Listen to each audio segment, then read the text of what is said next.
really, really appreciated that. Oh, yeah, they were talking about it all morning long. Well, Target did a good thing. They That's did. wonderful. Yeah. A young football player in Malvern is so good, his league is tackling him with a little-known rule inspired by a Razorback football great. It's called the Madre Hill Rule. And Fox 16's Josh Rosenthal shows us the rule hasn't been used in Malvern since Hill played there.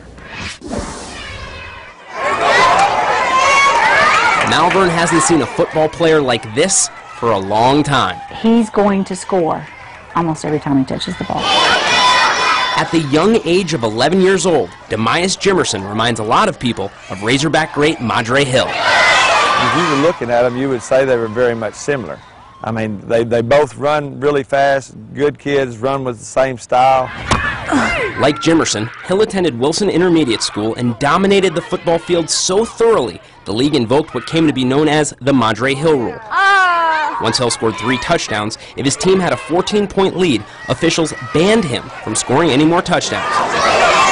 Now, for the first time since, the Wilson Intermediate Football League is using the Madre Hill Rule again to tackle Demias Jimerson. I kind of got shocked because I didn't know that was going to happen, but it did. And now?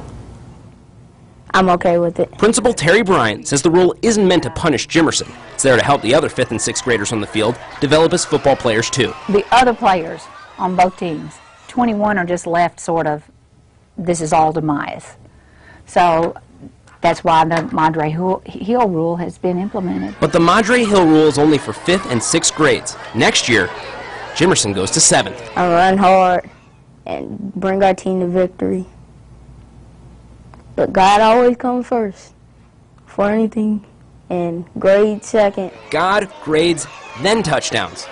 Madre Hill Rule or not. Jimerson actually played a couple of games this season before the Wilson League invoked the Madre Hill Rule. In one of those games, he scored 7 touchdowns. Jimerson's team, not surprisingly, is undefeated. Well, of course. It sounds like he has his priorities in place. His parents obviously instilling some values in him. But does anyone feel like this could stifle him from excelling, you know, in the future? I don't think so. I was out there earlier today and no one seemed to have a problem with this. I had heard some rumblings that maybe 1 or 2 coaches had a little bit of an issue with it, but nobody I talked to did, and I was at the high school, the intermediate school, talked to a lot of coaches. So as far as I know, everyone's okay with it. Has Bobby Petrino contacted him? I think this might be a little early, even for Bobby Petrino. Okay, just check it, because I want to make sure he stays in state, all right? Thanks. All right, thanks a lot. Well, if you